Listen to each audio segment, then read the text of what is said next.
What's up, everybody? I am your host, a man who turned 21 in prison doing life without parole.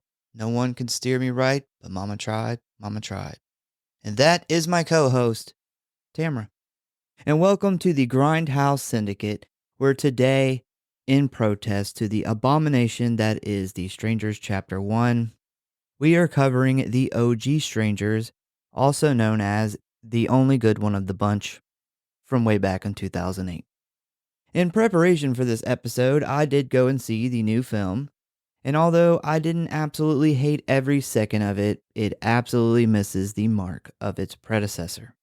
You definitely took a shot at part two. I didn't Praise at night. like that one. Yeah, I wasn't a fan of that. For it taking, man, it was like something like 10 years before we got a sequel. It was not good. Well, I mean, the length of time for a sequel generally, I feel like the longer ones, it don't bode well if it takes 10 years to make a sequel. However, I did not hate the second one. It doesn't hold up to this one. Part one, it's nowhere near part one, but I will say I didn't completely hate it.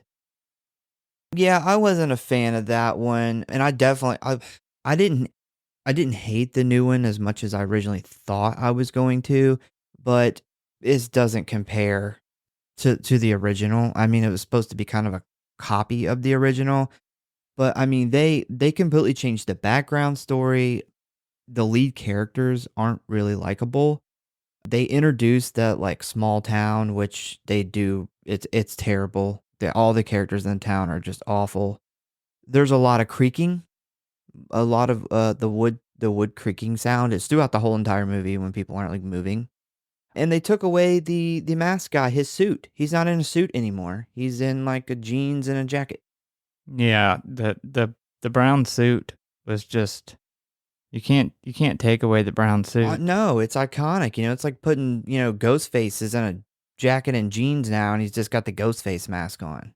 It gives him that like 70s like dark brown suit tie. Well, it makes him even weirder. Like, what kind of weirdo kills people in a brown suit?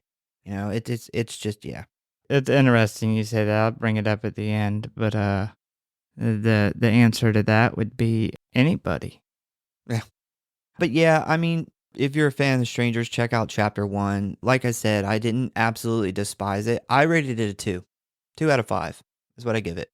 Well, I have it currently at a 0 out of 5. Yeah. I've not seen it.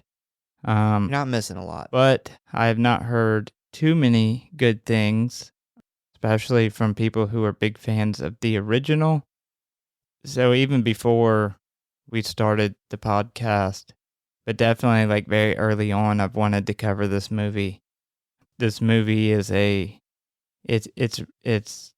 written as a slasher, or it's talked about as a slasher, but when you get down to the core of it, this movie is a psychological horror movie. Super suspenseful. Yes, and yeah, I've been wanting to cover it for a while, and I thought, what better time to cover it than at the moment? While the other one crashes and burns. Why the other one, yeah, people are disliking the other one, so let's talk about the one they like.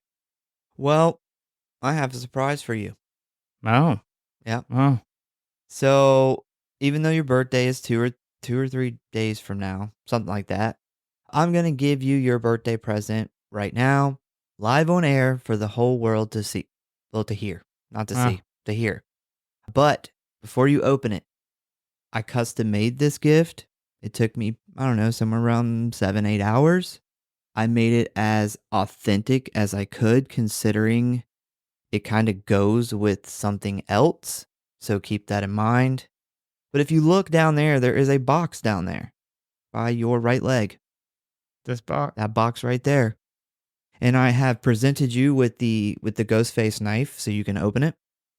Oh, I'm opening it with the Ghost. Yes, you can use the Ghostface's official knife, the Buck 120.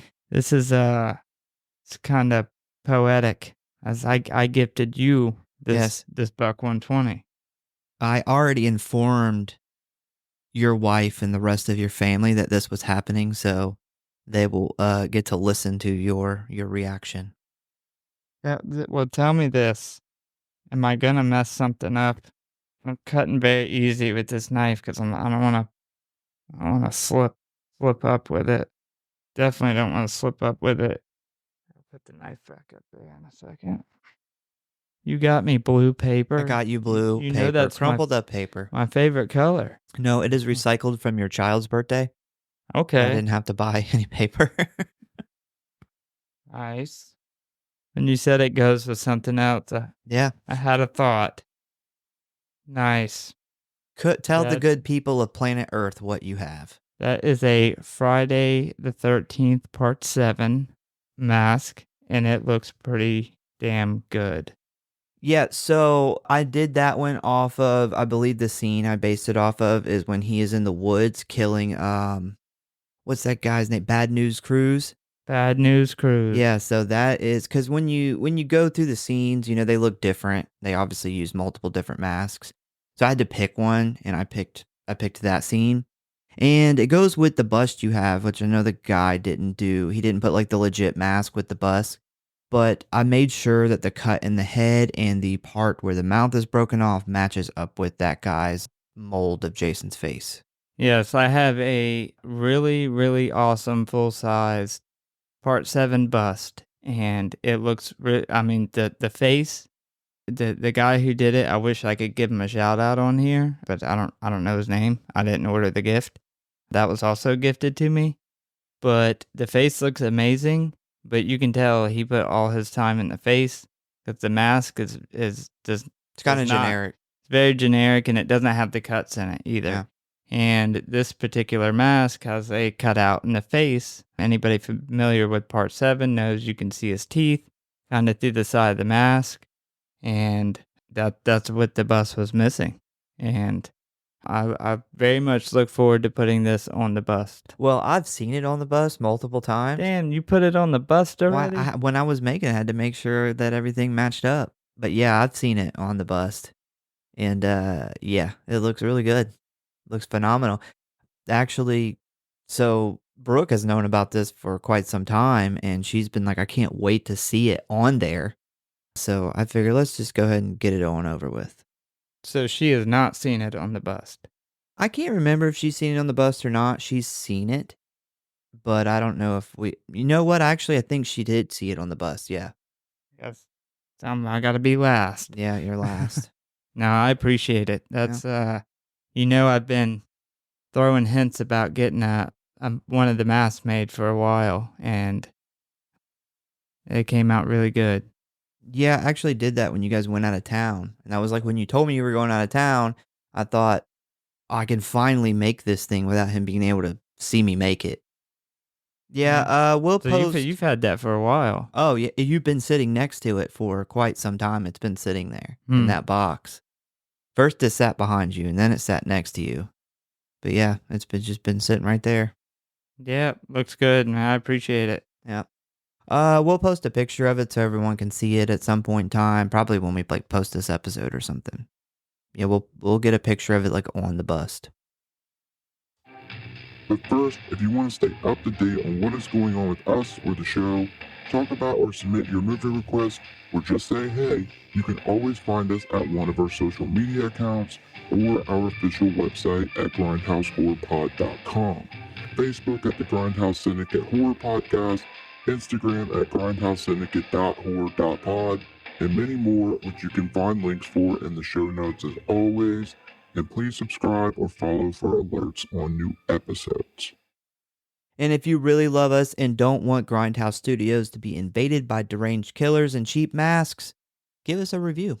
Like that fucking guy who was just in the studio, man. Who Yeah. the fuck was that? Weirdo in a brown suit. What a creepy character.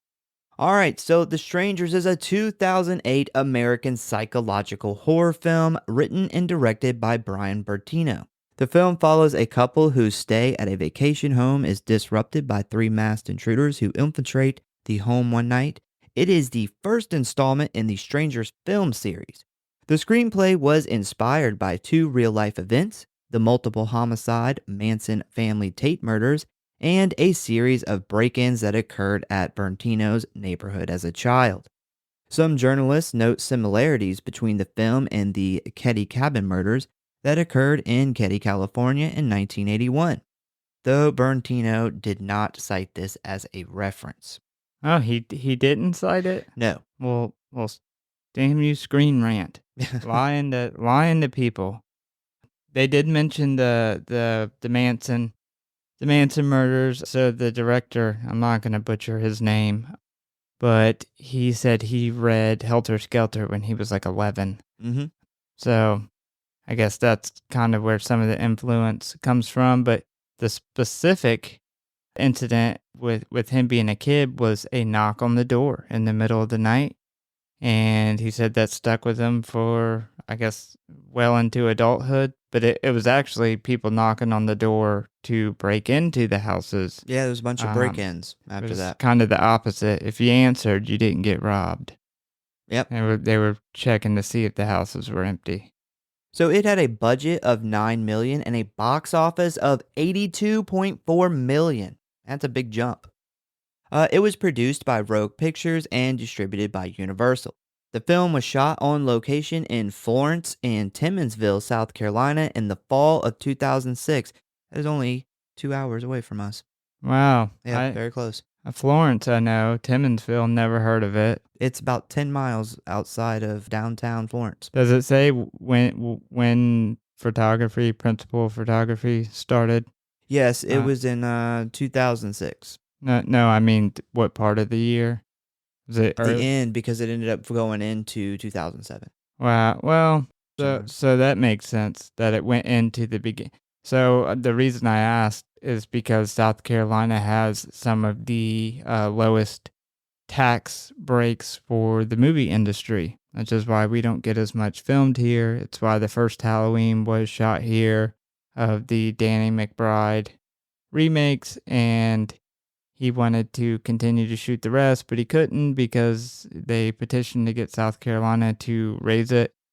But yeah, and that's why we don't get much here. So I figured that it was probably ending or starting in the beginning of a year for them to get that money, to get that tax break money. Yeah, it was at the end of 2006 and it kind of bled into the beginning of 2007. So it was originally slated for a theatrical release on November of 2007. It was postponed before a theatrical release, which ended up happening May 30th of 2008.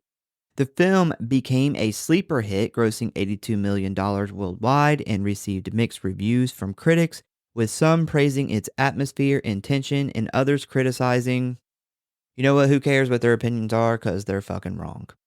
Yeah, fuck them. In the years since its release, it has become a fan favorite and earned a cult film status.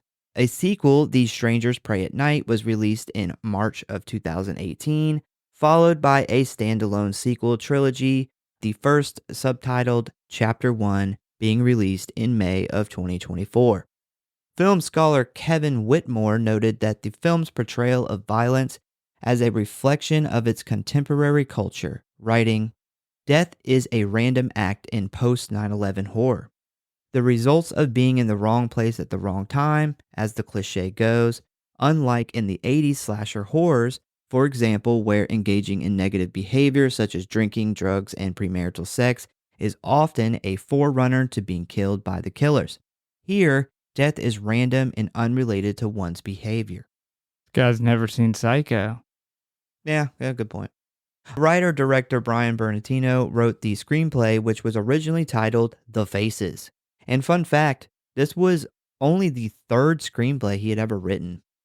Bertino had a particular interest in the horror genre, noting how one can connect to an audience by scaring them, and would state in interviews that he grew up watching horror films. In particular, he stated that he was significantly inspired by the thriller films of the 1970s while writing the screenplay.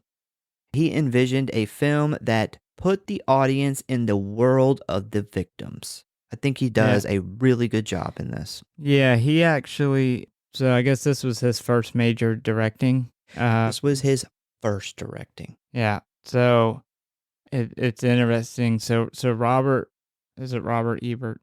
Robert Ebert, yeah. So Robert Ebert had just absolutely trashed this movie Of course. on his trashing movie website that he has. And he actually put in there that he initially was going to give it a 1, but he read an interview with the director, and because it was his first movie, he had to bump it up to a 1.5 because even he said it was a good movie. Movie wise, not story wise. He obviously hated the movie overall, but he said he definitely proved that he could tell a story and that he had the chops to be a good director. So, but for a guy who has a whole website on rating stuff, a big part of his criticism was the ending, and that's a lot of people's criticism. I actually read through because I'm sure you'll get to what the ratings are, but they're not good, actually. There's a lot of bad ratings, and a lot of people have problems with the end of the movie. And I feel like a lot of people missed the mark on it. We'll get into that obviously Yeah. towards the end of the episode, but it blows my mind how somebody who has a website doing this, is famous for this, can miss the mark so much. So Bertino entered the screenplay for The Strangers into a screenwriting contest, after which he sold the directorial rights to Universal Pictures. Bertino had not initially planned on directing The Strangers and had been disconnected from the project after selling the rights. Approximately 2 years later, though, Universal passed the project on to its subsidiary, Rogue Pictures, who approached Bertino to direct the project despite his lack of experience. When casting the two leading actors in the film, Bertino sought the beautiful and lovely Liv Tyler for the role of Kristen. Tyler, who had not worked for several years after the birth of her son, accepted the part after being impressed by the script, which she read while on a flight from Japan to LA. Next, Canadian actor Scott Speedman was cast as James Hoyt. Speedman, who was also impressed by the script, stating that the audience actually gets time to breathe with the characters before things get scary as hell. That got me interested from the first pages. When casting the three masked intruders, Bertino chose Australian fashion model Gemma Ward for the part of Dollface, feeling she had the exact look he had imagined. Ward was officially cast in the film in September of 2006. You know who could have played that part? She's the blonde, right? Yep. Sherry Moon Zombie. And I don't say that very often, but there's one particular scene in this movie she gives off baby Firefly vibes. Yeah. In preparation for the role, Ward read the book Helter Skelter for inspiration. Kip Weeks was then chosen as the man in the mask, and television actress Laura Margolis, who found the script to be a real page turner. I feel like that's the most generic thing you could say about a script. Is a real page turner. What does that even mean? It's Like, you just just like Can't you put like you yeah. can't put it down. It's like the same thing you say about a book you like. Very, very mediocre. But she was cast in the part of Pinup Girl.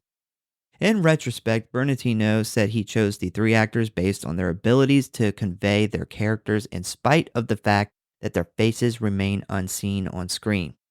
With a $9 million budget, filming for The Strangers began on October 10th of 2006 and finished in early of 2007. It was shot on location roughly 10 miles outside of Florence, South Carolina, and the 2,000 square foot house interior was constructed by a set crew.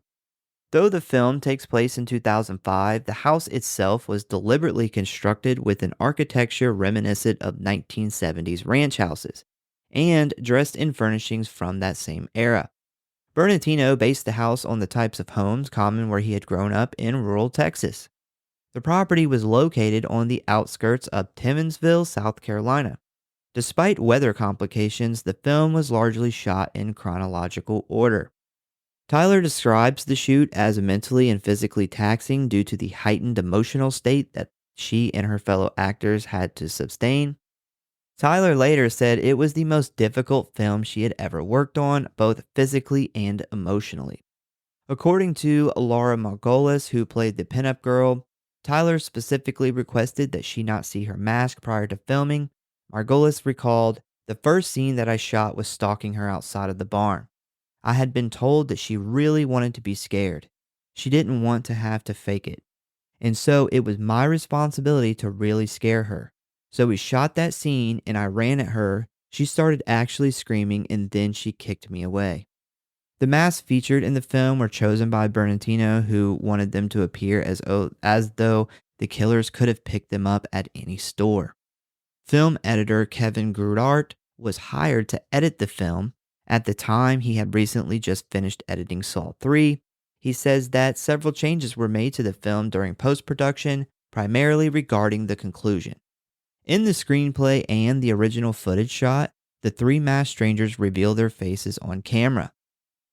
I think the decision to not show their face in full was the right decision. Well, I got a lot of opinions on a lot of stuff we're talking about here, but I am saving them for the end of it. I also do, but Yeah. it just seemed like I'm not going to go into it. I just think I would agree with you. So, in celebration of the film's 10th anniversary, a 2-disc collector's edition Blu-ray by Scream Factory was released on March 6th of 2018, featuring a 2K video transfer as well as a combination of new and archived cast and crew interviews. All right, so ratings. Rotten Tomato, a 49%. That's yeah, bad. yeah, That's that's rough. awful. IMDb gave it a 6.1 out of 10. Letterboxd a 3 out of 5. And I can't believe this, but the average audience rating is a 2.9 out of 5. Yeah, I couldn't believe that either, and that's actually what got me into reading some of what people were saying about the movie, because I was confused, and I just think they missed the mark on the movie. We'll get more Yeah. into that at the end, but So if you would like to watch this movie, you can currently find it streaming on Max, Amazon, Hulu, and Roku channel, and you can rent it for $3.99 at all the usual places. All right, so let's talk about The Strangers. let's talk about The Strangers. I've been wanting to talk about The Strangers on this show for a while now. All right, well, here we go. So we start off with a black screen with red lettering that says, "What you are about to see is inspired by true events." According to the FBI, there's an estimated 1.4 million violent crimes in America each year. On the night of February 11th of 2005, Kristen McKay and James Hoyt left a friend's wedding reception and returned to the Hoyt family summer home. The brutal events that took place there are still not entirely known. We then hear a 911 call where there's a kid with like a panic breathing, saying that him and his friend found some people in a house. There is blood all over the walls and they need help. And then we get the title card, The Strangers. I absolutely loved the fucking intro to this movie for multiple reasons. The narrator, I don't know if they used the same voice guy for like the Texas Chainsaw Massacre remake. A good point.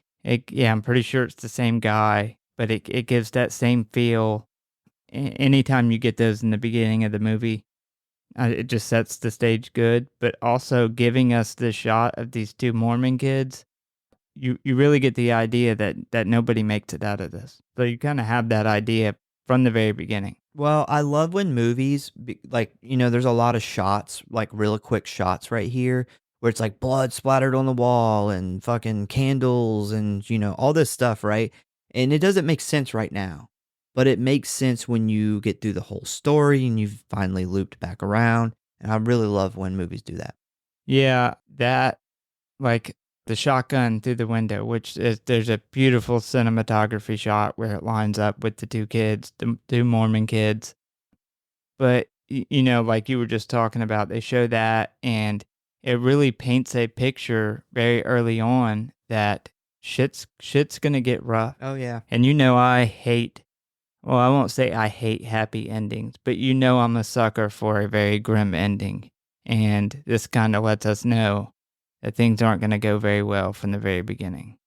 So we then jump to the beginning of the previous night where we meet our two main characters, a young couple in their mid to late 20s who are driving to the Hoyt summer home after the wedding. We have Kristen McKay and her boyfriend James Holt, who, by the looks of it, are not really getting along at the moment. So after a few minutes, the couple arrives at the house, and we see that James is upset about something, and as Kristen walks into the house, She sees like rose petals everywhere and a fancy candlelight dinner set up just for the two of them. So this is really good because you can feel the awkwardness and tension through the screen. Yeah, these 2 actors, you would think they got in a real fight, like, they Oh, were a real yeah. couple. They do, and this won't be the only time that I mention vacancy, but the beginning of that movie is very similar. Yeah. You can tell they're not getting along, and those 2 characters really sold that really well. And this movie does a really good job of making you feel like you were there in this situation. I've always like paired this movie and Vacancy as like a really great double feature. Yeah, yeah, absolutely. So they then walk into the bedroom where we see more candles and rose petals. Kristen wants to change out of her dress from the wedding, and despite how upset James is, he still offers to help Kristen with her dress in the back. And so it's at this point where we realize like James isn't like steaming mad. He's just like really hurt and sad and upset about something that has obviously happened between them. Which is a little confusing because 'cause he's got, like, bloody knuckles. So he's 'cause if you see the beginning of this, you actually think, like, he may have just gotten a fight, but, I guess he just likes punching stuff when he's upset. I mean, you see him, he's going through a lot of different emotion, Yeah, yeah, he definitely is. which is very realistic. The first scene, you think these 2 fucking hate each other, but then you realize very, very early on that he really cares for her. Like, although they're not getting along, and you get the idea that he's hurt. Oh yeah. So while Kristen removes her dress and gets into the shower, we see James call his best friend Mike, who doesn't answer, so he leaves him a voicemail where he tells him that things didn't work out as planned and to come pick him up when he can. We then get a flashback of the wedding, and we see that during the reception, James asked Kristen to come out to the parking lot where he then proposed to her. I really, really, really feel bad for James here because this is a really bad situation. You know, working up the nerve to propose and then getting shot down, like that's got to be devastating. I mean, that's like the worst case scenario. But I do think he could have done a little better than proposing in a parking lot. Yeah, he could have, but I'm I still with him, but if yeah, I mean, if you really love somebody, that shouldn't be an issue, but, yeah, I mean, the actor who plays him does a really good job of making you feel legit bad for him. And this guy's night is only gonna get worse, as you know from the beginning of the movie. There's a certain point where she's trying to talk to him, and he's like, "This is embarrassing." And I don't blame him, and I oh wouldn't wanna yeah. sit and talk about that like, I wouldn't want her pity in that situation. I everything that he is going through here, I feel like I would be very similar. Yeah, agreed. So after her bath, Kristen sits down at the table with James. James gives her the ring and tells her to please take it, that he can't keep it. She then thanks him for setting up this nice dinner and tells him that she is sorry things didn't turn out the way he wanted. He kind of asks, like, what's next for their relationship. She claims that she doesn't know, but she's just not ready to get married yet. James then mentions how embarrassed he is, and as he puts on like the record player where we hear an old, sad, kind of romantic country song begin to play, this prompts Kristen to get up and begin to hold James, like comforting him, which leads into some making out, some touching, and eventually some hanky panky. So I'm not at all for romantic lovey dovey movies, but damn, man, I want to see these two make up and get married and live happily ever after. I really like these two characters.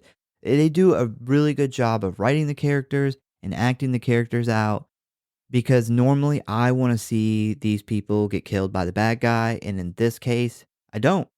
Yeah. I want to see things work out for these two. Yeah, yeah, particularly for him, because I feel really bad for him in this situation.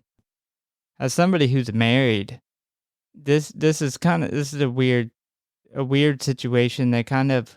He's clearly upset. They make up, they have some sex, and then he's still planning on leaving. And I get that they're not going to go on this trip, but you would think, they would at least stay he would stay the night here, or they would, take a couple days, whatever it is. They had this long trip planned out that they canceled. Just kind of a lot of weird emotions. I don't know where I would be on that psychologically. Yeah, it's just a weird situation because they obviously love each other and don't wanna split up, but at the same time, she's kinda telling him, like, "I don't really wanna marry you," which is really confusing. It's really weird signals. Yeah, I mean, I respect some people don't want to get married. That doesn't seem to be her issue. She's just not ready to commit to him, and they've obviously been together for a while. That's a hurtful thing.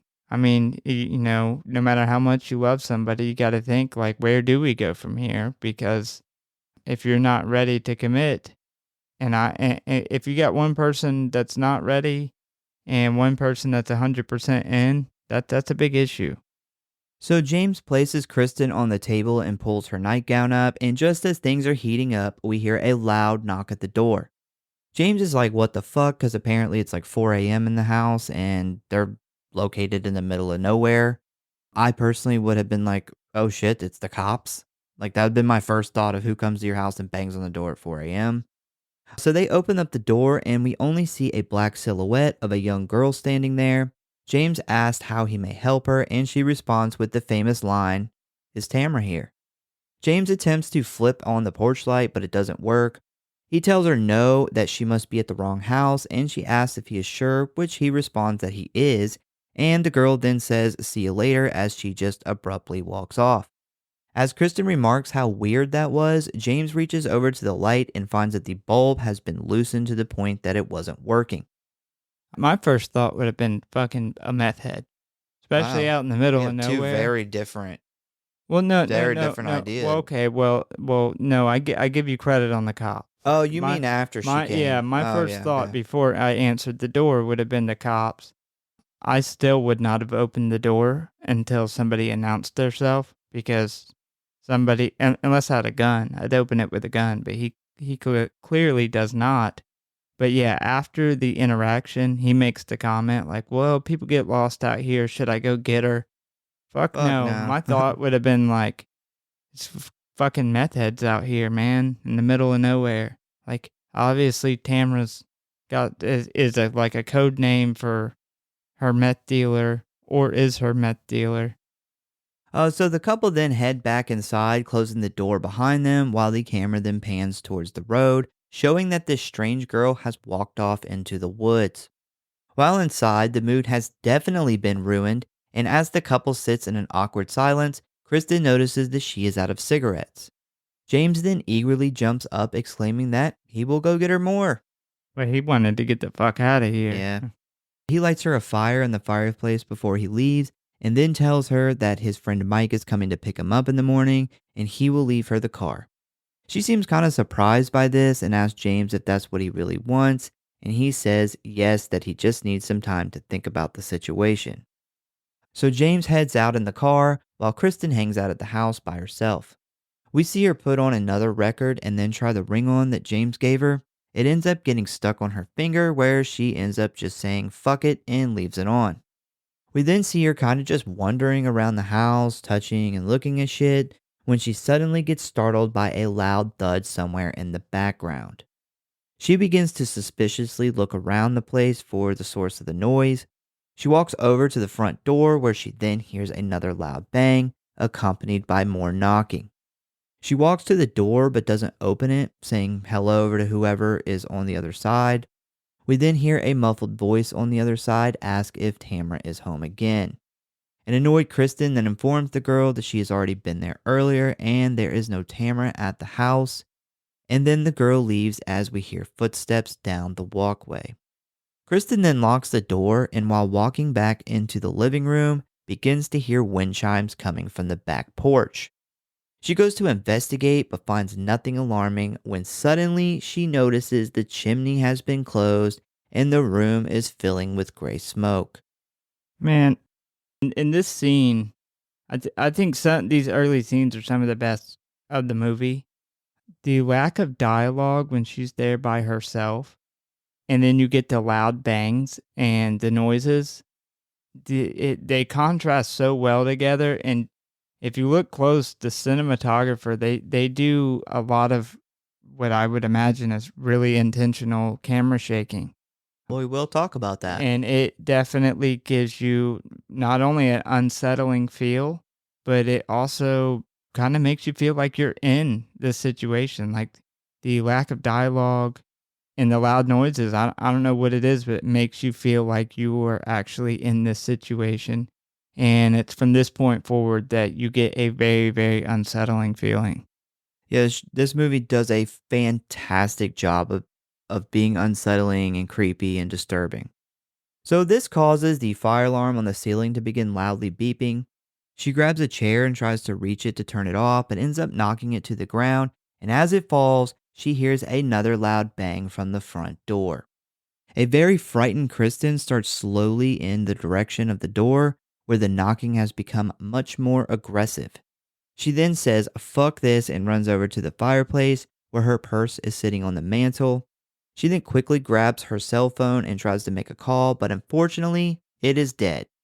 Man, I always forget until watch a movie from around this time that we had flip phones back in 2008. Yeah. It's That like, was the very, very end of flip phones too. That yeah. was right when the BlackBerry was catching on and the Sidekick. Those two phones together, I think, kind of took over the market of what the future was going to be.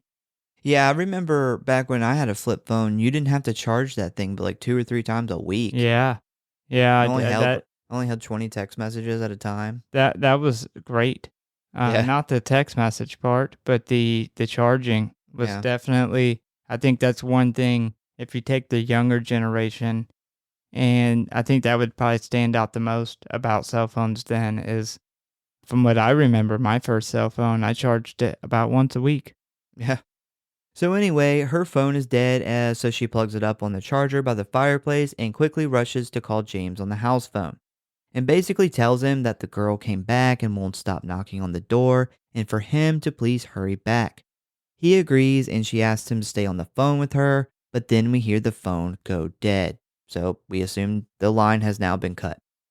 Also, while she is doing all this, we see her change out of her nightgown and into some jeans and like a flannel shirt, which is a much better outfit to fight for your life in. Yeah, I think this goes to kind of pointing towards what her mental state is. Ready for shit to go down? She's asked about changing out of the gown earlier, and she says no, like it makes her feel sexy and it's comfortable. And now you can kind of tell why all this is going on. She is very, very, very uncomfortable. So she is going to get out of obviously, you're not going to wear like a sexy nightgown when somebody's trying to kill you. Well, I mean, I can say like if I was in her situation and I'm obviously not a woman, I would even be creeped out. Like this would freak me out. The banging on the door, okay, I could deal with that. Whatever. I just got to eventually open the door and fucking whoop somebody's ass or something at some point. But what's really freaky is you're hearing banging from multiple areas. And now that tells me, fuck, there's at least two of them, Yeah. so. Yeah, and I think that's what makes this movie really shine as a psychological horror, because when you put yourself in the shoes of her, it is terrifying. I would be freaked the fuck out at this point. I would 100% have a gun.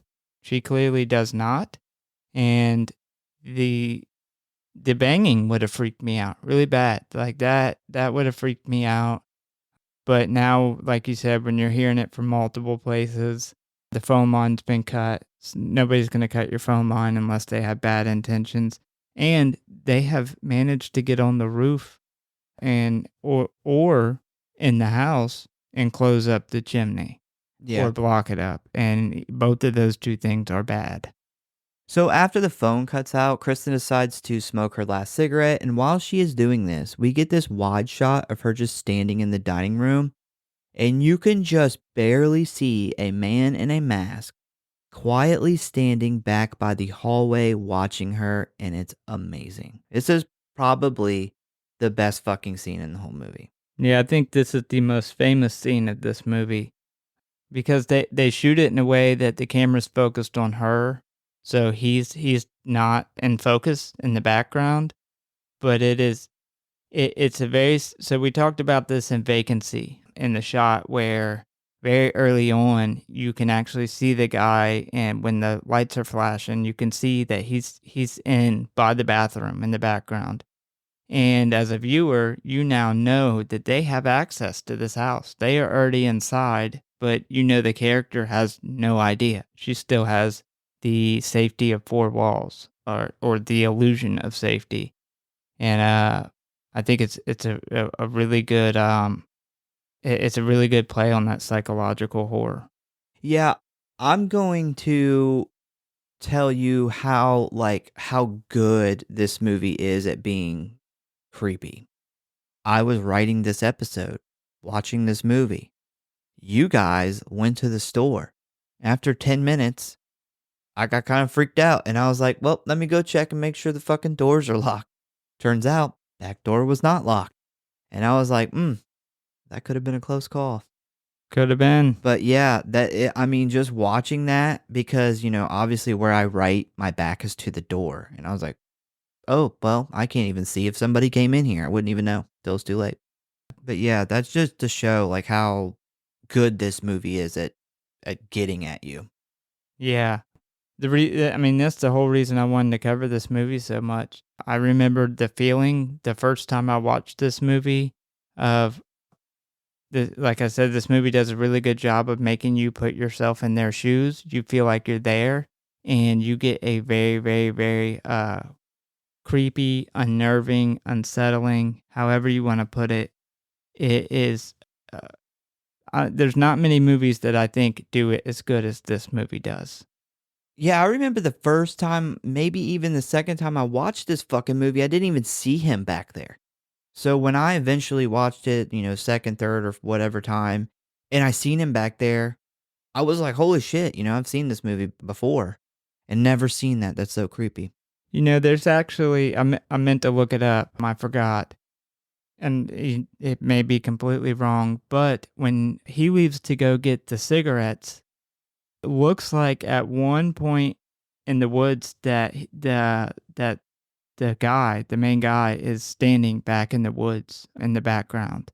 Now, I didn't pause it Yeah, it's hard to to see. be able to see for sure, so I did mean to look it up, but I think he may have been creeping in the woods back there. It wouldn't surprise me.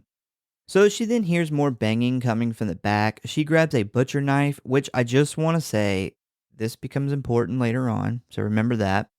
So she walks over to the front door, and right before she gets there, she sees the fucking fire alarm has been placed on the chair. And this is where she realizes that they must have gotten into the house at some point. And I would just say, I would literally shit in and all around my pants if that happened to me. Yeah, I would officially be scared as fuck at that point. So, just a question for you. When do you think he got in the house? Do you think he had been in the house? I think he had been in the house. I Yeah. think that he had, the other ones outside the house. It's like a really good misdirection technique. Like, they won't be looking for me in here if they're focused on what's out there. Yeah. It allows him to get around. So yeah. I think that's a good theory. The other theory for me is if he wasn't in the house from the beginning, that they were able to clog the chimney to cause the fire alarm to go off as a noise distraction for him to slip through the door or Maybe. window or whatever they came through. So she immediately runs over to grab her cell phone, and when she kneels down, all she finds is the motherfucking charger. Gee Willikers, Batman. That is some creepy shit. Yeah, we're fucked at this point. So obviously, Kristen is freaking the fuck out, and then she starts hearing noises coming from the back porch and the front door. So it's not just one person fucking with her, like she's obviously got at least two. So we then hear somebody just blasting a set of wind chimes out back, and she decides she's got to check it out. So she slowly creeps over to the sliding glass door, which has like this kind of big curtain covering it up.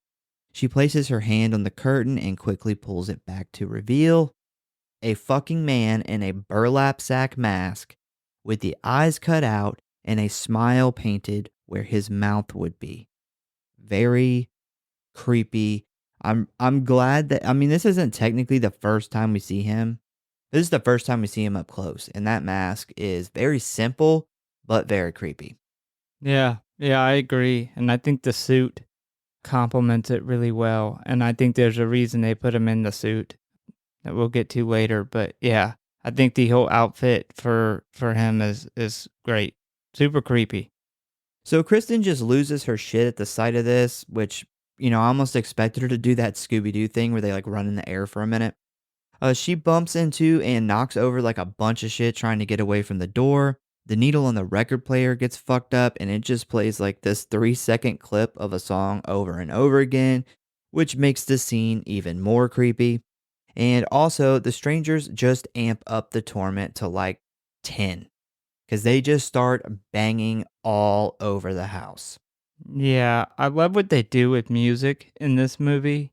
Yes. And not just the music, but the entire score is something that I don't see is talked about very much in this movie, and I think it's incredible. But the skipping on the record is definitely makes this scene that much creepier, and it's so loud she can't hear if they're in the house. She has no idea. She has no idea. She knows there's multiple, and they have access to the house. And if I looked out the window, man, I would much rather see somebody in a ski mask over this. If you open the window and you see a guy in a suit and a burlap sack over his head or some type of burlap, it's not a sack because that's more like The Town That Dreaded Sundown or Jason Friday the 13th Part 2. It's like he's got like a mask with burlap over it. Well, I mean, I think what it does is it just makes you look at this guy and your brain's just like, what kind of fucking crazy guy wears a suit to murder people in? Well, you don't even know you're getting murdered at this point, but when you see that mask, you pretty much know this is bad. Like, Yeah, this is real bad. and then what kind of guy doesn't just buy a fucking mask? Like he makes a mask out of like a burlap ball sack, like, and then he adds humor to it by painting a smiley face on it. Yeah, I mean, it just makes your brain think like, okay, this isn't like a normal criminal. This is a crazy person. This is somebody who really gets off on this psychological Yeah. fear more than the killing. And that's very, very evident throughout this movie. She is just standing there in shock, and it gets worse because we seen a few minutes ago when the girl came back for the second time, Kristen for sure locked that deadbolt on the front door. And then she sees the front door open and slowly move till it's cracked about 2 inches. That is literally like when you're going through that situation, that is the last thing you want to see happen is the door pop open. Yet the deadbolt's in on it. Yeah. That's the last thing. That's Deadbolt's awful. also a stranger. So she slowly walks over and peers out of the cracked opening when suddenly a woman in a doll face mask pops up and looks right at her. Kristen slams the door shut and relocks it and then runs back to her bedroom and attempts to hide. While sitting there, we hear the banging suddenly stop, the door opens, the record player cuts off, and we start to hear someone walking through the house. As the footsteps get closer and closer, Kristen holds the knife up ready to stab whoever comes through the bedroom doorway, and as the tension builds, the person walks back to the room and we see it is James. So he tries to tell him, she tries to tell him someone is outside the house, and he attempts to calm her down. She then explains that she's seen the man in the mask at the back door. After hearing this, he picks up Kristen's butcher knife and walks out into the hallway and pretty much looks around the rest of the house. And then he tells Kristen, there's no one out here. Well, no, he actually tells her there's nobody out there. Literally 5 seconds after he walks out of the door. I'm like, that is the worst clearing of a house I've ever seen. He does go to the house after the fact. But, initially I was really glad that he believed her. And then you kind of get frustrated because he kind of downplays it. He says at one point, there's nobody was in the house. But in his defense, she does an awful job at explaining why she thinks somebody was in the house, or why she knows somebody was in the house. Like, as of why you didn't jump straight into the details that 100% sure that this person was in the house because They opened the door, which she yeah. doesn't mention. Or the fire alarm, Yeah. or the phone's being missing. Yeah, she does an awful job here. So Kristen comes out and looks around the living room with him, and then we see her phone has been thrown into the fireplace and is mostly melted. James reassures her that no one is in the house when she then looks out of a small window and sees the girl just standing in the yard watching them. James decides he is going to go outside and talk to her and see what she wants. Kristen tries to talk him out of it, but he then tells her that he has to go out there anyway because he left his phone in the car. She then tries to tell him that they came in and took her phone, but he shoots her down, claiming there is no way someone got inside the house. James then opens the door and walks outside while Kristen stands in the doorway. As soon as he turns towards the driveway, he notices that the windshield and windows have been busted out of his car. We need like a booing sound effect. This was awful. James, for him to leave the house and leave her in there by herself and just nonchalantly, like he was about to walk his ass back to that fucking car, is so stupid. And then the fact that he gets in the car still after the fact, like, if I seen that, I would immediately go back in the house and be like, okay, shit's going down here. Let me try to find a weapon or something. No, you know who James is not? He is not David. It's not David. David, I think in this situation would have killed these three people. It's a shotgun. Remember that. Killed all three of them? David didn't have a gun. He had to fight to get a gun. I think you give David a shotgun, David takes care of business. Remember, the people David was fighting was more than three people. And I think it was like three masked people and then the main guy. Two masked people and a main guy. Okay, well, three people, but three people who do this for a living. They've been doing this for a long time. Like, they have tunnels and shit dug under the ground. They are very smart. They have cameras in the house, or cameras in the motel. You give David this situation. I think he prevails. Just want to put that out there. So once he opens the car door, he finds that his phone is now gone as well. He gets in the driver's seat and attempts to back the car up, only to find out that the tires are now mostly flat. He then puts the car in park and continues to look for his phone, when we then see a hand come up from behind him and touch the back of his neck. And this causes him to basically jump like a cartoon character. He fucking loses it. He literally goes from the front driver's seat to the passenger seat on his back. Yeah, and the killer who touched his shoulder totally did like a ghost face. Yep. Disappeared.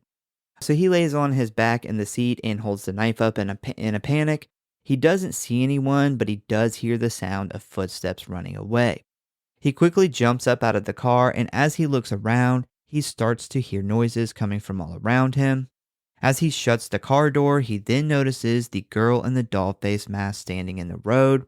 He asks her what she wants, but she doesn't respond, and he then tells her to get the fuck out of here. And as he says this, he then starts to hear running through the woods next to the driveway. So at this point, it has not been revealed how many strangers we are working with here. We know that there's at least two, but for all like James and Kristen know, it could be 4, 5, 6. And I think when you think about it like that, it makes it more scary when you kind of put yourself in this situation. You don't know how many people this is at this point. Yeah, and they do a really good job of making it seem like There's more than three people. Then you got to think, when you're going in this situation and you hear running in the woods, that's super terrifying. And they funnel them back into this house, which is another very close similarity to Vacancy. And for the same thing in that movie, it's at this point where they kind of realize that they're just kind of psychologically torturing them at this point. Like they're not just there to kill them, they're there to fuck with them. So after a few minutes, James heads back inside. He tells Kristen that they need to get their stuff together to leave, but she starts having kind of like a breakdown, and he tries to tell her that they will be okay. And then they both notice James's cell phone is sitting on the table minus the battery. And now they both know for sure the strangers have been inside the house, and they are both like, we gotta fucking go. And they're trolls. They are some fucking Yeah. serious trolls. If they never got caught, they are the people on the internet trolling the hardest right now. So we see James and Kristen speed walking to the car. They're just like, fuck it. They're going to drive on flat tires, which 100% agree with. I would say, fuck those rims. I need to survive. I'd fucking roll out too. But as they are backing out of the driveway, they see headlights appear behind them. And as the lights get closer, we see it is an old pickup truck. The truck pulls right in behind them, and we see that Dollface is driving.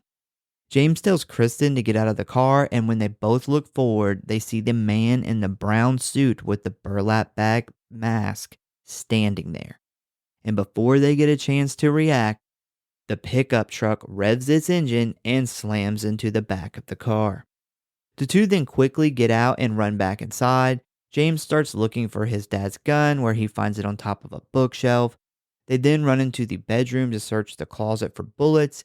Once they find them, James struggles to figure out how to load it, when Kristen then asks him about hunting with his father, where he tells her that he lied about it. Man, what a shitty way to get caught lying.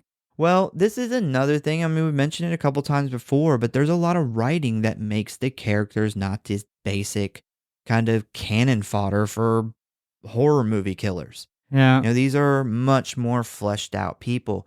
That's one or two lines and all this commotion, but it's worth it. Like it paints these as real people, because yeah, people do exaggerate shit to look good for, especially men, to look good for their women when they start dating them or whatever. Yeah.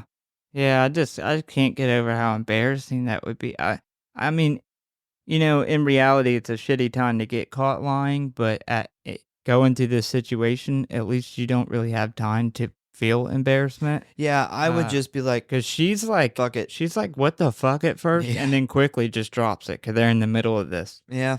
He's very much hoping that if they live through this, that she doesn't remember that. So while in the bedroom, they notice the word hello has been written on the wall in red lipstick. After a moment, James gets the gun and they go to the front door, where they prepare to make their escape on foot. As James is preparing to open the door, we see the head of an axe burst through the wood, causing James and Kristen to jump back.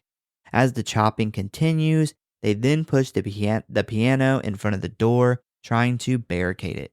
Kristen then gets the shotgun loaded. That's funny because she figured out how to load it before he did. But she passes it off to James, and as he aims, we see the man in the mask again on the other side. James pulls the trigger and blasts a hole in the door, but the masked man was able to escape right as he fired the gun. You would think, especially for a shotgun, that it wouldn't be very hard to figure out, even if you had never shot a shotgun before, that it wouldn't be very hard to figure out how to load it. Like, that's kind of the most simple gun that you could come across in this situation if you didn't know how to work a gun. It's not like a revolver where you got to kind of figure out how to put the bullets in. I don't know. I mean, there's a lot of people though that are just not, handy with technical things. They just Yeah, but it's right there in front of them, and they can't. They don't understand it. It's got a hole in the side of it. I've had people literally ask me how to turn a sander on, and I'm like, the power button. It's only a button on the whole thing. Yeah. I mean, there's some people out there, man. I know. I know some people are off. Well, he does look like he knows what he's doing after this point. Maybe he had to come back to him. He knows to pump that shotgun. That's for sure. But So another thing though I want to bring up is, and there's a debate about this of even people from the film have commented on this. In my opinion, I would say that this is not their first time doing this to people, Mm. because for one, they're really good at it so far. But for two, normally if you're a criminal and you're intruding on somebody and they fire a gun at you, you're gonna be like, okay, scrap this plan. They got a gun. They got Yeah. a gun. We don't. We've lost this battle. Let's just go somewhere else and rob someone that hopefully doesn't have a gun. Well, they're very confident. They are totally confident and they have this gun for quite some time. And, it doesn't really seem to phase them that they have the gun at all. Yeah. Well, I'm surprised that's a debate because there's actually something at the end of the movie. Maybe it was just in the director's cut, but there's something in the end of the movie that tells us that this isn't the first time. Well, from what I understand, like the director who, obviously wrote it has never clarified whether they've been doing this a while or this is their first time. The only little bit of a hint that we do get is that we know it's Dollface's first time because of Yeah. the end. Yes. I thought it was the other one. The doll face is the blonde. Mm-hmm. Yeah, I thought it was the other one. So Dollface stays in the truck, and the dark-headed one is No. the one who gets out and gets the... She gets out to let Dollface out. Dollface is in the middle. Oh. And the reason that I know this is because when I watched it the second time, I specifically needed to see which one got out. Hmm. Yeah. And the reason that is important is because of something I'll tell you later too. Yeah, I think that scene, though, I think it is important as far as... If we know it's her first time, the other two, clearly, it's not their first time. You wouldn't make a comment like that at the end if you if this was also your first time. That just doesn't make sense. So James and Kristen then run back into what I think is a garage, but the entrance is kind of like a bedroom. So I'm not really sure what this is, but there's like boxes in there. But then they kind of like barricade themselves in there with the shotgun, and James is fully prepared to shoot whoever, whatever walks through the doorway, which in my opinion is a really smart idea. I feel like I've seen so many movies where I've been yelling at the screen for the characters like, this is what you need to do. They don't ever do it, but they do here. And unfortunately, it doesn't quite play out the way that they hoped, but I don't think it's their fault. Yeah, this was a fantastic idea. Good This was idea. a David idea. Yeah. They do something very similar, actually, in Vacancy. If you got a shotgun and you got shotgun shells, this is the best situation you can be in. Put yourself in a corner and fucking kill anything that comes through until the coast is clear. So while they are sitting in there, they hear the door burst open. Someone walks inside and blares music from the record player, which is very smart on their part. But this is where we hear the famous song from the movie, Merle Haggard's Mama Tried. I wish we could play a sample of it, but I am 100% sure we'll get copyrighted for it. But yeah, everybody knows this song from this movie. Yeah, there's specifically that lead guitar lick that happens. Bow, wow, bow, wow. Yeah, that Yeah, one. it happens every couple measures in the song, and that guitar lick will forever be super unsettling for me to hear, specifically because of this movie. So while this is going on, we see another car pull up, and it is James's best friend Mike. And once he pulls up in front of the house, we see him call James's phone, where he leaves a voicemail explaining that he decided to come early. And while he is leaving the voicemail, his windshield gets shattered, causing him to jump out of the car to look around. And he then notices the wrecked truck and the car in the driveway and the front door with the big hole in it, and it's fucking wide open and all that shit. He can also hear the song Mama Tried fucking blaring from outside. So obviously he's like, this is not normal. So he walks inside while yelling for James and Kristen, getting no answer in response. And as he is walking through the living room, he is noticing the aftermath of all this chaos that has taken place. He then starts down the hallway very carefully, and while slowly walking towards the rooms, we see the masked man creeping up behind him with the axe. This scene is full of so much anxiety and dread. Like, if you weren't on the edge of your seat the first time you watched this, you have no fucking soul. You're just an empty shell of a human. This is one of the most on the edge of your seat scenes of the movie. Yeah, agreed. The anxiety is super high in this scene because you're pretty sure Mike's about to get axed. Well, this scene is very, very well written and it very well shot. And I'm gonna explain in a minute why I think this is such an amazing scene. So Mike is cautiously walking down the hallway and the song ends and we see Mike stop and almost turn around and see the man with the axe, but for some reason he decides to keep going. Every time I watch this, I'm like yelling, "Come on, Mike, turn around." He's right there. But I don't get why when the music stops, why Mike doesn't like announce himself. I don't know if I was Mike. I think he's wouldn't have, scared. I wouldn't have walked into this fucking house. Hell no. Like, there's no way, even if it's my best friend, like, something went horribly wrong. Like, my first thought, depending on the type of guy James is and the type of friend, considering what happened, I would be like, oh my God, he killed this woman. Like, Okay. holy shit. I mean, this looks like a murder scene. This doesn't look like they got in a fight. It doesn't look like they got in a physical fight. Like, the car's fucking destroyed. There's shotgun blast through the fucking door. Like, everything's broken inside. There's no way I'm stepping through this door. But if I was to, I would be yelling at the top of my fucking lungs. And when the music stopped, I would definitely continue yelling, and I would probably wonder who stopped the fucking music.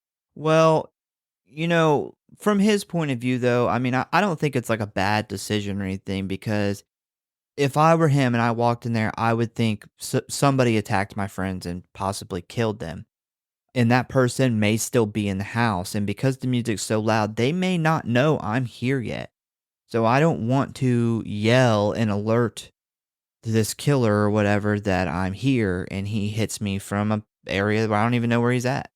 I agree with that, but if you have that train of thought, you don't go in the house. If you think there's a killer in there and you don't have a weapon, you don't fucking go in anyway. I think what the real answer here is Mike was just a really good friend. And he didn't want to call the police because he thought James killed his fiance. Or not his what was supposed to be his fiance. So unfortunately, Mike decides to continue on with his journey, and as he takes one more step, he starts to say hello, and the gun goes off, hitting him in the face and killing him. And we actually see this from James's point of view, and you absolutely cannot tell it is not one of the intruders walking through the doorway. It's very fast. Yeah, and with everything going on too. Your plan is to sit in a corner and shoot anything that comes through. You're not taking that time to make sure that somebody's got a mask on. Your brain's not even going to process that until after. And I thought they did a really good job conveying that and showing that. Huge props to a first-time director for nailing this whole scene because this wasn't an easy scene to put together for it to come out as good as it did. So let me explain why I think this scene is brilliant. So we have this whole setup. We have it like with Kristen and James like with the gun, and then Mike shows up and he walks down the driveway. Then he walks through the yard and he goes into the house like through the back door, and he's looking around. And as he starts down the hallway, we see the man in the mask holding the axe coming up behind him. And it makes our brains automatically focus on that. And then we totally forget about James with the gun. It's a perfect misdirect. It is. Because that James setting up with the gun was so long ago now that you've forgotten about that. Well, yeah, when you see the killer with coming up behind him, they shoot this scene so slow. It's like you're there. It really feels like you are experiencing this scene as it's happening. And like you said, it just catches you by complete surprise, and I fucking hate every time I watch this movie that I know what's gonna happen.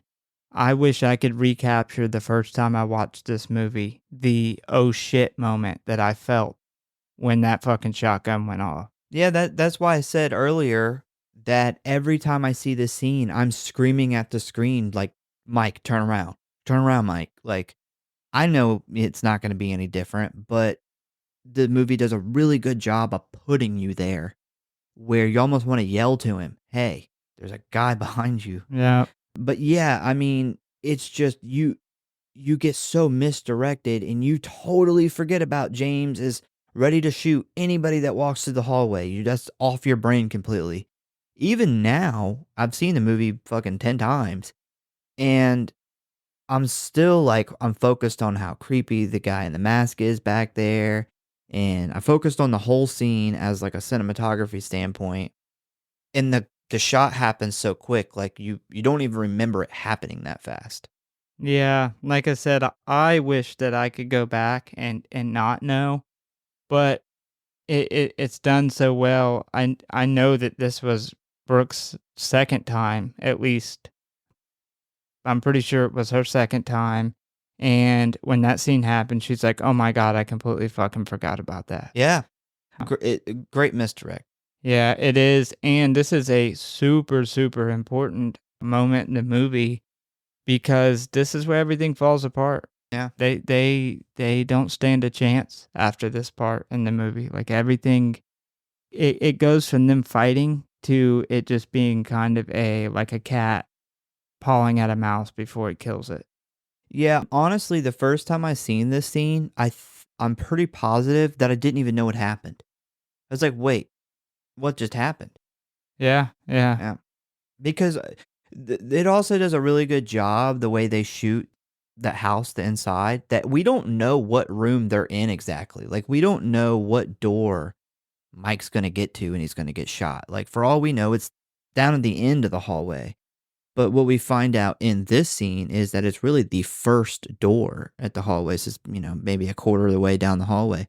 But yeah, they do a really good job of kind of confusing you about that whole hallway back rooms. And it's like that room, I'm not sure if it's a fucking garage or a room. It's hard to tell. yeah, and that's why I give the director so much props on nailing this scene because this scene had to be shot a certain way for it to come out the way it did, and it was done perfectly. So anyway, James fires the gun, and at first he's pretty kind of satisfied with himself over killing this intruder, but he quickly realizes that the guy didn't have a mask on, which sets off some alarm bells in his head. And while Kristen is asking James like what he means, we see James notice this dead body laying in the hallway, and it isn't wearing the brown suit like before. He is wearing a black suit. So a confused and worried James crawls over to the doorway to look, where he is instantly hit with the devastating blow that he just shot and killed his best friend Mike. What a goddamn nightmare. Yeah, yeah, absolute nightmare. I gotta say, if I was James in this situation, and they nail it, it's really realistic that his brain wouldn't process that there wasn't a mask on until after it had Oh already yeah. happened. But if I was in his situation, being that I didn't actually ever get a hold of Mike, that would have never crossed my mind, because they don't know how many there is at this point. They still don't know. They never actually truly know until the end how many there is. I would have thought it was just another one of the motherfuckers fucking with me. I would have reloaded and sat in the corner, and I wish they would have done that. But Well, the this is when emotion takes over, yeah, unfortunately, and yeah, this does and happen. this is why it's the turning point too. It's I get and for James's character too, when he shoots, whether they had a mask on or not, you can tell it affected him that he just shot somebody. And that's when he kind of realizes right after that, like, wait, well, they didn't have a mask on. Like, why did they not have a mask on? And the actor, like, he does a great job. You feel awful for him. He even does some wall punches. And there's one thing you learn about James. It's he's put some holes in some sheetrock over the years. Because you see in the beginning his hands are bloody. So He's having a rough he night. was very upset that he got turned down. So he's obviously had punched something. And now he's punched the door, which this is called for. If you ever get turned down in a proposal, you probably shouldn't punch something until your hands are bloody. But if you kill your best friend, yeah, feel free to punch the door all you want. So needless to say, James just loses it. Kristen tries to look so she can find out why James is so upset, but he holds her back, finally telling her that it is Mike's body, and he killed his best friend. But after a moment, James does what I would probably do. He grabs the gun, gets up, and walks through the house ready to kill these fuckers. Once he makes it to the living room, though, he discovers there's no one in there, and he tells Kristen that he is out of ideas and he has no other choice but to make a break for the barn out back and try to call for help on the CB radio. Despite Kristen's pleas to allow her to go with him, he tells her no and he wants her to go hide till he gets back. He then opens the sliding glass door and heads outside where we see a metal barn that's about 100 feet from the house. So we then cut to James walking through some dark woods where he then sees a pinup girl walking outside the barn with a spotlight. James then hides behind a tree and prepares to shoot her once he gets a good shot, but right before he pulls the trigger, we hear running footsteps nearby, and before James can react, Bagman comes up from behind him and hits him with the blunt end of the axe. So after a little while, James never comes back, causing Kristen to basically freak out because now she is on her own. Yeah, this is for one, what a asshole troll. Like this burlap sack guy literally was behind it. He watched David get his fucking face blown in, and then he snickers, runs out the house, goes and gets him David. No, David. Sorry, Mike. He watched Mike get his head blown off. He snickers, runs out the door, runs around, and literally finger paints backwards from the outside, Yeah. so it can be read from inside, the word killer on the window. And that's very much vacancy vibes. They're literally fucking with them. They could have killed them at this point. This is where David would not have ran out of ideas. This is the one decision-making point in the movie I really don't understand. Why in any situation would you leave her in the house? Like, why would you leave Kristen in the house by herself to go hide, and you're going to go to the barn knowing that they're watching the house? So now they're not only following you, but they also know she's in the house by herself without a gun. It was like the worst decision that you could have possibly made. Obviously, the best decision would have been to literally reload that fucking gun and resume your position and sit in that fucking corner. But if you're going to change the plan up, this was not a hit. So after a little bit of crying and panicking, she decides that she has a straight shot for the barn and it is her only chance to get help. So she bolts for the radio. She then takes off running, and as soon as she hits full stride, she trips over a ditch in the ground and slams right into the dirt. After a moment, she tries to get back up, but she finds that she has hurt her leg. She begins to crawl to the barn, and walking behind her, we see Pinup Girl carrying a knife close by. She finally makes it to the doorway and finds the radio. She tries a couple of channels but gets no response. She then hears someone inside the barn with her, so she hides under the desk with the radio, where she then finally gets someone who radios her back asking her location. And right as she goes to tell him the address, Pinup Girl jumps out of the darkness and destroys the receiver with the axe. Kristen then takes off running where she sees Bagman out in the woods looking for her. She then sees another doll-faced girl, so this tells Kristen now at this point, there's 3. She knows that there's at least 3 of them. But she now thinks that they are all out in the backyard, so the house must be clear. So she heads back into the house of death. So once back inside, she's not being quiet at all. She's hobbling around, knocking literally everything that's glass or metal over. So as she tries to make her way back to the bedrooms, the electricity suddenly shuts off.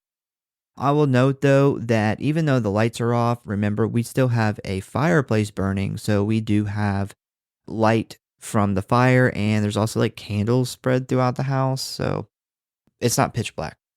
Yeah. So once again, they funnel her back into the house, and it's very clear that the killing for them is not the main goal. It may just be the icing on the cake or the cherry on top, but they are getting these people for every bit of fear that they could possibly get. I mean, over and over again, they get them back in the house, give them a false sense of hope. She actually goes into hiding, as you're about to talk about in a minute. But I mean, at one point, he pretends not to even know where she's at. Like, they fuck with these people so hard. To the very end. Yeah, Yep. they do. They literally fuck with them until there is no more false sense of hopes or anything to get them with. And then they do the most horrifying thing you would ever have to do. Like, they're awful people. So while Kristen is bumbling her way through this house, she sees the bagman like walk right in front of her. So she is to his right, and it seems like he just doesn't see her. So he walks further into the living room, and this allows her a chance to hide, where she then gets inside a closet by the kitchen, which, in my opinion, not a very original place to hide out, but hey, work with what you got. This closet has those like vent things on it, which allow her to see out into the kitchen and living room, where she sees Bagman just kind of looking around, where he then just takes a seat at the table. And I would say it's kind of like when you lose your keys and after an hour of looking, you just kind of give up and just sit down and think about where the last place you had them. So anyway, after a moment of self-reflection from our bag mask man, he gets up and kind of looks right in Kristen's direction. And then he just walks out of the room. And like I Still said, fucking with her. this whole thing is he knows exactly where she's Oh, yeah. at. It's just giving her a false sense of hope. And he does it to the point where he sits down on the couch next to her and then gets up like he's going to leave, looks at her, then leaves anyway. Like, it's just over and over and over again. Well, he does a really good job of doing, that like physical acting where you're not really acting with your language, you're acting with your body. And he does a really good job of like, can't find her. Guess she got away. Time to go home. Because he doesn't do like Yeah. the confused dog look. He just turns its head sideways. Puts his hand Goes on to his hip. Jason. So Kristen is relieved and thinks that she is in the clear when suddenly Dollface jump scares her and tries to pull her from the closet. Kristen puts up a fight though, and Dollface just kind of leaves her alone. She then walks over to the dining room table where Kristen sees her pick up the engagement ring box. Kristen then grabs another knife from the kitchen drawer. We then kind of get this stare down between Dollface and Kristen. This is where I got Baby Firefly vibes. But this gets interrupted by a tied up James being brought into the living room. Kristen then runs to another part of the house and tries to escape out of the window, but is unsuccessful. James begins screaming in pain as the lights cut back on. Kristen then tries leaving the room, but as soon as she steps into the hallway, Bag Mask Man slams her into a wall, knocking her unconscious. The hallway grab was great. It's a good jump scare, yeah. It was, they cut the lights back on. They've been kind of trolling them and just, like I said, giving a false sense of hope so many times. It almost distracts your brain that you don't think they're ever actually going to pounce until the very end of this movie. And he comes like fucking Brian Urlacher, full speed, and fucking absolutely puts her down. So then the screen goes black for a moment, and when we return, we see it is now a bright, beautiful morning. Which I love that they incorporate this because so many movies do that. If you can just make it until the morning, everything will be okay. Which I'm not complaining about. Totally fine with that. I have no issue when other movies do that. But this movie shows you that, the worst has arrived with the beautiful morning. And it just kind of flips that normal thing just completely on its head. It's a very sharp contrast to the beautiful, bright, sunny day, and it almost gives it more that unnerving creepiness that this movie has. Well, yeah, because you always think, like, if somebody's gonna brutally murder me, it's probably gonna be at nighttime, not during this really beautiful, bright morning. So, I love that they kind of we get to this climax and it's morning. So we see James and Kristen are both tied to chairs placed next to each other, with Dollface, Bag Mask Man, and Pinup Girl all just standing silently in front of them. And this is really the first time in the whole entire movie that we as an audience and these characters now know for sure there's only 3 of them. It's almost the whole cast. Pretty much. This is the first scene that we've got almost the whole cast in one shot.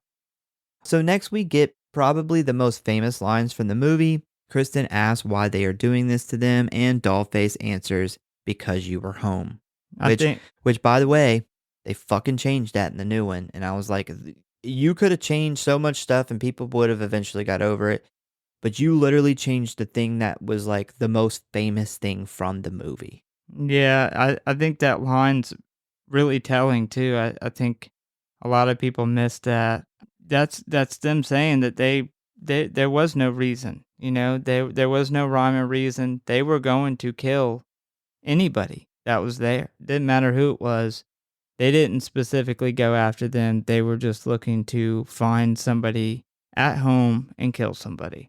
Well, that is actually what that like film scholar guy I read in the beginning actually read his thing because I thought it made sense where he says basically, is 70s and 80s most of the time you were getting killed because you were drinking, partying, fucking whatever, and that's standard.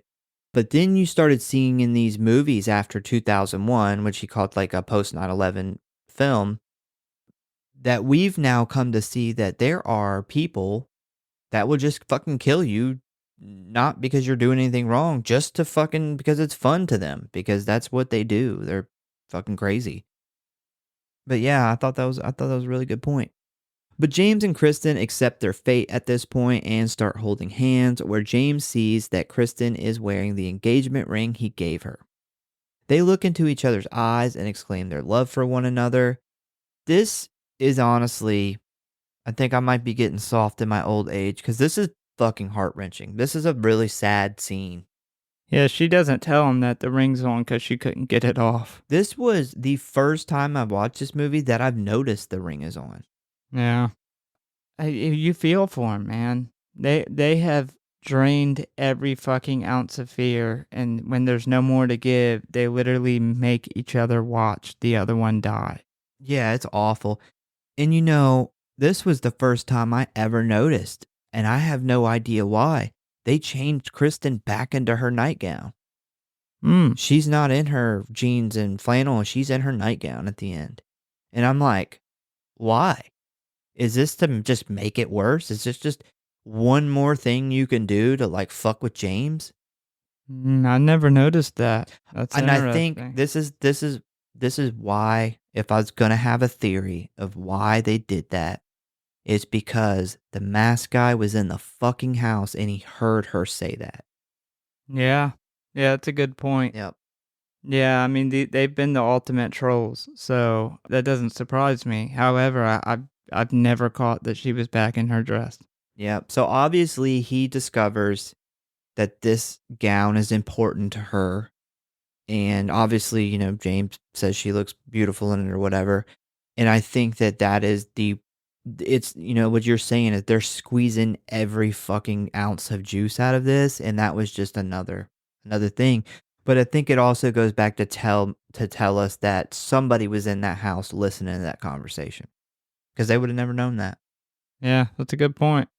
So Dollface places the butcher knife down on the ground, and she also places her mask there next to it. And we then see the other two remove their mask, but it is shot in a way where we never actually see their faces, which I think is such a good idea, because that's how murderers are. Like, we never know who these people are or what they look like until they are caught. It kind of shows like it's like a metaphor for you could literally be sitting next to someone like at work or your fucking neighbor 3 houses down. And in the real world, like killers can really look like anybody. Yeah. And no one really knows the face of a killer except for the victims. Yeah. I'm really glad that they didn't show the faces in whole because it really makes us wonder. I mean, we can put any face in our head to those faces. That's what I'm saying. But I think they did this scene and it was really important. And I think this is the scene that the whole end, but specifically this scene is what went over a lot of the people who rate it bad because they always talk about the end of the movie, how you don't get any explanation or anything and it just kind of abruptly ends. And so them taking the mask off tells us two really important things. One, that they didn't know the three killers. They didn't recognize them. They didn't know them. But for two, like you said, they look just like normal people. When you think of horror movie killers, we think of somebody scary. But the reality is in real life that they look like anyone. They could literally be anyone. And these killings were completely random with no motive other than the enjoyment of the psychological torture and murder. And these people actually do exist. There is people right now.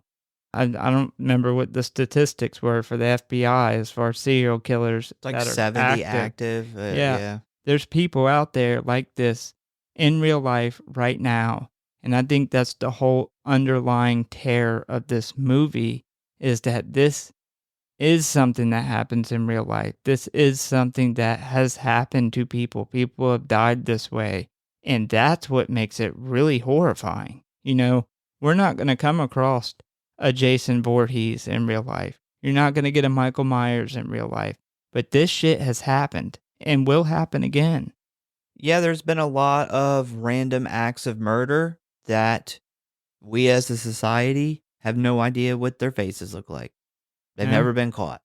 So, and I think paints this picture really well. And one of the ones that people theorized that this was based on, or at least it's most similar to, which was in the murders in California. Caddy Cabin murder. Yeah. So those people were never caught. That was never solved. So Masked Man walks over to the butcher knife and picks it up as Kristen begs for them to stop. He then stands in front of James for a moment before ultimately stabbing him in the stomach. He then hands the knife over to Pinup Girl, who jabs it deeply into his sternum. She then passes the knife over to Dollface as she kneels in front of a still bleeding Kristen. We then get a scenic shot of the home as we hear the sound of Kristen being stabbed multiple times. Now, you remember earlier in the episode when Kristen grabs the butcher knife in the kitchen when James left, and I said, kind of remember this for later. Well, we have arrived at that moment. So the knife that she grabs in the beginning is kind of a unique butcher knife because it has a kind of an odd curved angle on the blade. And because of this, you can actually kind of keep track of the knife throughout the whole movie.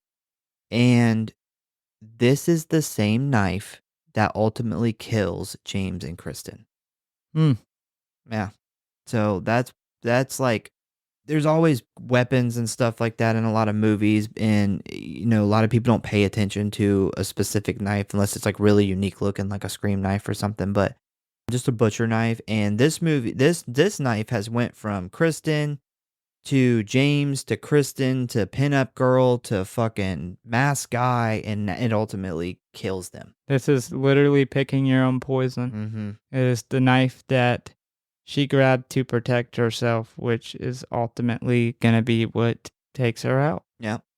So after some ASMR of brutal torture, we then jump to two young Mormon boys walking their bikes down an empty road with pamphlets in hand.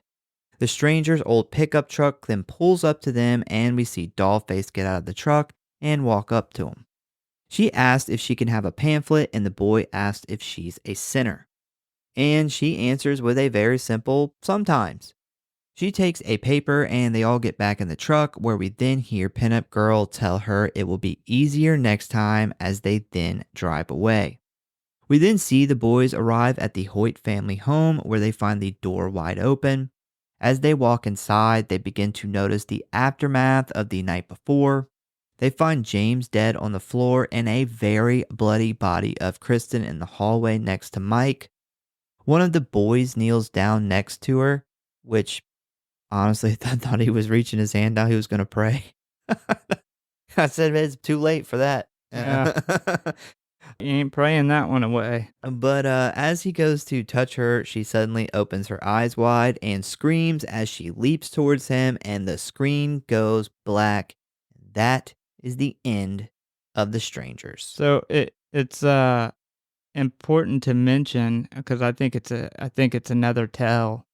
So I did the unrated version because it's the version I own, and one of the differences is after the whole ASMR stabbing scene, we actually get Kristen hearing Mike's phone ring, and she crawls up to his dead body. So she's still alive at this point. She didn't die instantly, and she picks up the phone, and I think the phone dies, or she's trying to get it unlocked. She doesn't get it in time. Yeah, and she's sitting there trying to either make a call or unlock it or something, and the main character killer, the burlap sack guy, comes up behind her and takes the phone from her and looks at her and walks away. He actually doesn't finish her off. And I think that's a very strong tell to, it was about the psychological torture to them, not the actual kill itself. And there's nothing more he can do to her at this point. She's done. She's at this point. The worst thing he could have did was take that phone from her and leave her to bleed out. And that's exactly what he did. I think another interesting thing that a lot of people miss about this scene is no matter which version that you see, she is very bloody, very bad looking, but she is now in the hallway. So how brutal did it get that they have untied her and literally like stabbed her and drug her because she's laying next to Mike? James is still over there, Well, in the unrated, they actually show her, she crawls into the hallway. Yeah. She literally, she crawls. She just about slip and slide in her blood all the way over there. But yeah, she hears he's getting a phone call, and that's why she crawls over into the hallway. I think another big tell too was at the end. We talked about this a little bit earlier, but we know that it is not the dark-headed girl and the burlap sack guy's first time killing, because the blonde gets out and takes one of the pamphlets from the Mormon boys before they get to the house, and she gets back in the truck, and they say to her, this will be easier next time. So for it to be their first time doesn't make any sense. We already talked about how confident they were in doing it.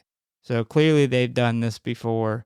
But the fact that she gets this pamphlet and gets back in the car and the other girl says, hey, it'll get easier next time, shows a little bit of remorse. Almost like maybe she had a hard time that she had just taken a life, maybe on a religious level. And I think that's another strong tell to, these are normal people. These are people that you might see at church. These are people that you might work with. You just don't know. And that's part of what makes this movie, the underlying theme of this movie, really terrifying. Yeah, so the entire film was shot with handheld or steady cameras. And because of this is why every shot has camera movement. This was all on purpose to kind of give it that much more real, gritty feel. Yeah, But yeah. I definitely picked up on that really early. It makes it so much more unsettling because you feel like you're there. So to get herself psyched up for scenes, Liv Tyler would actually run laps or do jumping jacks to get herself out of breath and sweating. And this is why she was able to kind of pull off that panicked, like, because, over half the movie, she's panicked, freaking out, and she does a really good job at it. But yeah, she actually did like physical exertion to make that happen. So not all actors do that. So I think she really brought a lot of skill and emotion to this character. Yeah. Couldn't think of the word. She was great in this part. Both of the main characters were fantastic in this movie, along with the killers. I think when you have a movie that has such a small cast, you have to have a strong cast, and I thought everybody absolutely killed it in their parts. Yeah, speaking of her, another thing, and I almost brought it up earlier when you were kind of talking about it more towards the beginning of the plot, but so those scenes where she's there by herself and they're doing all that banging, and we were talking about how good she does during those scenes. Well, one of the things they did where when they would go to film the scene, they would say, "Hey, the guy over there is gonna beat on that door," and then they would action, and then they would actually have somebody on the opposite part of the set, and it would freak her out because she's expecting it to come from here, and it would be super loud from behind her, from beside her, or whatever. Or they would tell her like there's only going to be one knock, and then they would have like three different like bangs from three different ways, and it just kind of freaked her out. And that's what caused her to be looking one way, and then she would turn and try to find where the sound was coming from, which makes that's what you would do in real life. Yeah. Another thing that kind of goes with that is they had built this house for the movie, and they said that's one of the reasons they used a lot of the knocking and banging on everything. This was the first time I watched this movie with a really good sound system. I was sitting right next to a really good subwoofer, and man, it makes a difference. Like the quiet lack of dialogue in the beginning of this movie and those loud bangs, there's something about it. It just is very, very unsettling. Yeah, I thought that was really cool that they kind of. And I wonder when you mentioned there was a lot of creaking in the new one, if they were trying to play off of that idea, because I think that essentially made this a better movie. I know they wanted to do a lot of knocking and banging. He in the special features, he says specifically, we built this house for this movie. I wanted to maximize and use it as much as possible. So we banged on a lot of stuff. And I think it made this movie better. Sounds like the new one tried to replicate that, but With just creaking, put a bunch of creaking and it's everywhere. a bunch in there. of what they thought would be eerie noises, which yeah. just didn't go over as well. They really try to replicate the creepiness, but they 100% missed the mark. I mean, absolutely missed the mark. So Kip Weeks stated that to him, Dollface was the leader of the group and not the man in the mask, or as most assume. That doesn't make sense. I don't know why he stated that, and I almost wondered. The reason why I brought that up is because I wondered when I first read that if he had gotten Dollface and Pinup Girl mixed up, because the second time I watched it this week, I went in with the mindset that Pinup Girl is the leader. And honestly, it really it seems that way when you actually, because you don't ever really see the guy in the mask in charge of shit. He doesn't really show any kind of being in charge of anything. I don't know, man. He's the one in the house. Yeah, He does get in the house. but it's almost like Dollface, not Dollface. It's almost like Pinup Girl sends him in the house and sends the other girl to knock on the door, and she kind of's like running the show. She's got like the two underlings doing the dangerous shit, because we don't see her until things really start popping off. I think she was also the one that drove the truck and slammed it into them.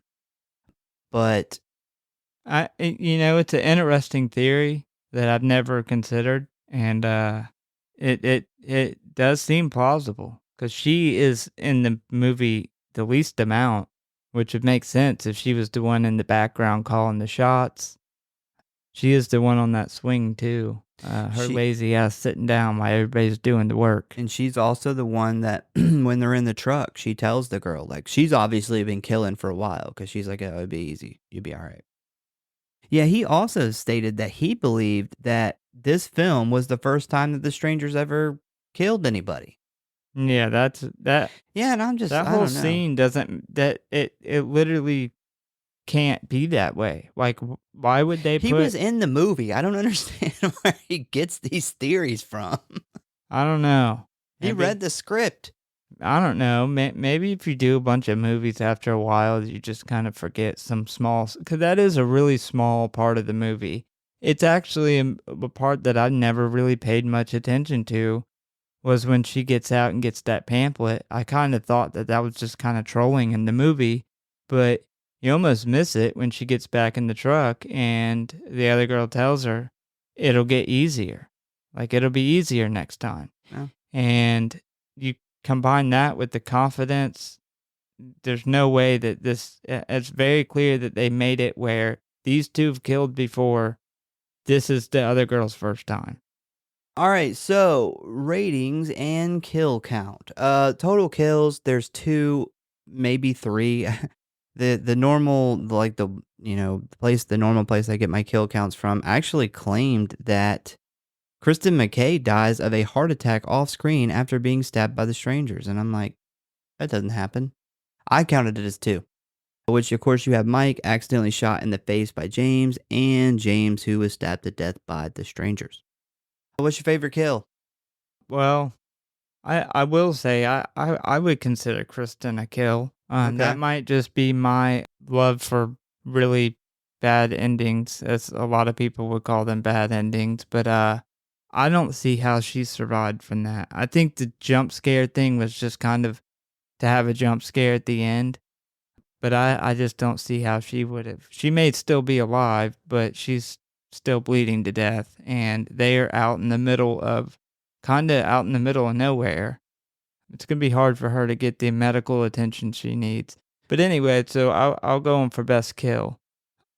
And I think this is probably obvious. Mike is the best kill. Absolutely. The shotgun blast to the head, the way they shot that scene, it looked really good. But the greatness in this kill is the context and everything leading up to it. You know it's coming. You know he's about to get an axe to the back of the head, and then boom, he gets shot with the shotgun. And, James had a great plan, and this is what causes him to abandon the plan. And they literally, if you pay attention, they never stand a chance after this moment. The whole rest of the movie is just them being toyed around with. One interesting thing about that is I had the unrated version, and they show Mike after he gets shot with the shotgun, and it's kind of dark. It looks all right. Doesn't look that great. Doesn't look, anything noteworthy. But in the special features, they actually showed his makeup for that, and it was fucking amazing. Yeah, they did 2 different versions of his appliance, which is one where he's freshly shot and one where he's been sitting for hours. Yep. And the appliance that they put on his head is literally his head blown open, and you can see his brain inside, his shot up, brain. And I really wish we would have got a better look at that in the movie. I get it was dark. It was dark in that moment when we got the up close shot, but I did think it was worth mentioning. It looked really good too. Yeah, another interesting thing was, since we talked about Kristen surviving or not, after this film was a pretty good hit, they immediately started working on the sequel. And the sequel was written around Kristen surviving, and she was actually supposed to come back. But then, unfortunately, the movie got stuck in development hell, and, the writer-director ended up going off to do something else. And then, obviously, that lasted 10 years until we got this. And that's the reason that The Strangers Pray at Night is, not like a direct sequel like it was originally supposed to be. It's kind of a little different, but With that, I gotta say I like Pray at Night better than that story. If she survives, if you want to say she survives, that's fine. That's at least plausible. But her going back to this area and staying anywhere near here ever again after knowing that they lived and got away and were never caught makes no sense. So the only other way you write that is if they literally travel to go after her. And that's a little bit of a stretch for me. All right, so rating time. Your pick, you're up. I highly disagree with all the ratings out there. Agree. I gave this a 4.4. As I mentioned earlier, this movie is widely considered a slasher, but at its core, it's truly a psychological horror film, and it's one of the most unsettling movies you'll ever see. I thought the pace was great. Thought the score was phenomenal. I think it gets overlooked, but it adds to the creepiness of the movie. I think without that score, this wouldn't feel the same. The acting was great, as we talked about, especially the two leads. The killers were extremely creepy. I said especially the main guy, but maybe he's not the main guy. Maybe he's second in charge. Mm-hmm. The cinematography was amazing. They did some really cool stuff with the way it's shot. It makes you feel like you're there, like you're trapped in the house. It really puts you in the character's shoes. And I think that's what makes this movie so memorable. The whole idea, like the movie itself is unsettling, but as we talked about, the whole premise of this being a real life thing. The whole point of these killers were there was no rhyme of reason, and these killers are, you could put any face to these killers. They're just regular people, and that's what truly makes this movie truly scary. And I think that's what a lot of people who rated this low, they missed that whole context. I think that whole thing goes over their head. I think this is a must watch for any horror fan, especially someone who enjoys psychological horror. I gave it actually a 4.3, so we are very close. I mean, there are some really brilliant misdirection scenes in here. There's some really good, like how the cinematography, they do it where, you see something from one point of view and then automatically switch to another person's point of view. They do just a phenomenal job with that. The writing is great. I love that there's a whole backstory that happened. It's almost like a whole nother movie that happened, like a romantic movie before we moved into the horror movie. And, they don't drag the movie down with that. That's just our starting point. And I think it really paints the characters as real people. The acting was really good.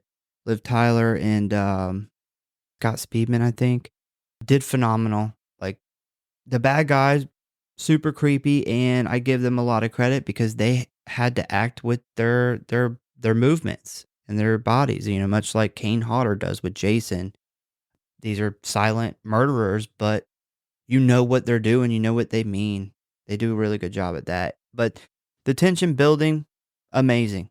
This is one of my favorite kind of tension building movies. I don't understand how people could rate it so low. I don't understand how people could not get the ending. I don't really understand that, but hey. But yeah, I think it's almost a five-star movie. Yeah, I think it's definitely highly underrated. I hate that they're remaking this or that they have remade it. We've probably talked about this on the show before. I feel like this movie's too good and not old enough for them to be remaking. I don't think there's anything major that's happened since this movie was made that can add to the movie that they didn't have in 2008 when this movie came out. Was it 2009? It's 2008. 2008, yeah. So I definitely think that it bothers me. I wish they would have did the new ones as a prequel to this story and kind of explained who was in charge a little bit. But I don't know. Good, it's a great movie. Great movie. I don't think they'll ever top this on any of the next two that's coming out. Well, that is our thoughts about Strangers. Once again, we thank you guys for listening. Please give us a follow or like if you enjoy the show. Check out the website, check out the socials. Make sure you tell Jordan happy birthday. Tell a friend, a family member, or your friend Tamra about the show. We hope to see you next time. You got any last words? Because you were home. Mama tried. Mama tried.